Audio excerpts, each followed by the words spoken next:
மிகப்பெரிய அளவிலே கழகம் நிறுத்திய வேட்பாளருக்கு இரட்டை இலை சின்னத்தில் வாக்குகளை கேட்டு கொளுத்துகிற வெயிலில் தெரு தெருவாக நடந்தோம்.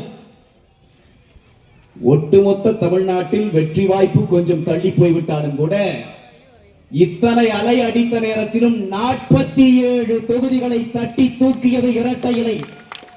வரலாற்றில் என்றுமில்லாத அளவிற்கு ஆளுங்கட்சியை விட எதிர்கட்சி வரிசையிலே சட்டமன்ற உறுப்பினர்கள் அதிகமாக இருக்கிற ஒரு சட்டமன்றம் இன்றைக்கு அமைந்திருக்கிறது. அங்கே வலிமையாகத்தான் அண்ணா திராவிட முன்னேற்ற கழகம் உள்ளே நுழைந்தது, அதிலே ஒன்றும் பிழை இல்லை.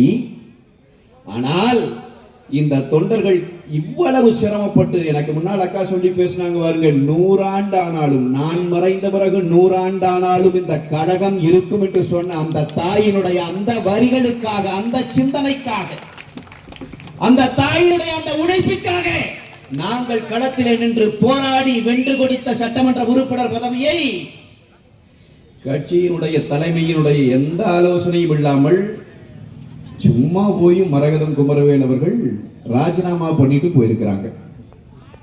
ஏன் போனாங்க? எனக்கு முன்னாடி இருக்கிறோம்னு சொன்னாங்க.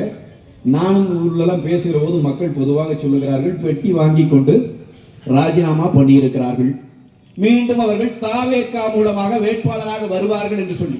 அநேகமாக நான் நினைக்கிறேன் அன்பு சொந்தங்களே, மரகதம் குமரவேல் அவர்களை பற்றி இனிமேல் நாம் கவலைப்படுவதற்கு ஒன்றுமில்லை.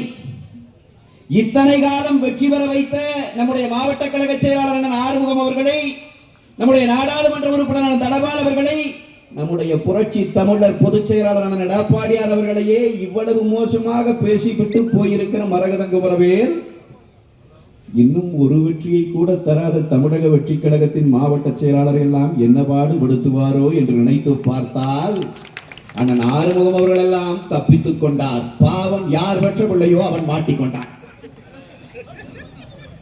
நான் உண்மையிலேயே சொல்லுகிறேன், திருவாளர் இந்த நாட்டினுடைய முதலமைச்சர் விஜய் அவர்களுக்காக நான் வருத்தப்படுகிறேன், பரிதாபப்படுகிறேன், இரங்கல் சொல்லுகிறேன். இவர்களை உருவாக்கி, இவர்களை வலுவேற்றி, இவர்களை மாமன்ற உறுப்பினர்களாக, சட்டமன்ற உறுப்பினர்களாக, நாடாளுமன்ற உறுப்பினர்களாக கொண்டு வந்து சேர்த்த இந்த கழகத்தை, தன் உடம்பு முழுவதும் சிலிர்த்து நிற்கிற தோழர்களை கொண்டிருக்கிற இந்த இயக்கத்தை, அந்த இயக்கத்திற்கே இவ்வளவு பெரிய துரோகம் செய்துவிட்டு உங்கள் முன்னால் வருகிறார்களே, உங்களுக்கு அதை செய்வதற்கு எவ்வளவு நேரமாகும்? எனவே நீங்கள் சீட்டு கொடுங்கள், ஒன்றும் பிழை இல்லை வேண்டும் என்று நான் தாவேகாவின் தலைமைக்கு இந்த மன்றத்திலே இருந்து 1 லட்சம் வாக்குகளுக்கும் மேல் வெற்றி பெற்று இரட்டை இலை இந்த தொகுதியிலே வெல்லும். அவர்களுக்கு தெரியும் என்ன நடக்குன்னு போடுவாங்க.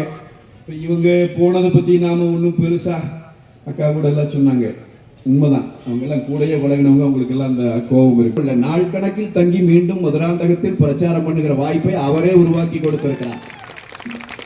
எனவே அதிமுக காரன் நெஞ்சை நிமிர்த்தி திமிரோடு தெருவிலே நீங்கள் இல்லைங்கள். நாம் எந்த பிழையும் செய்யவில்லை. நம்மை நோக்கி அவன் இன்றைக்கு கடைகளை வீசுகிறான் என்றால் என்ன பிழை அதிமுக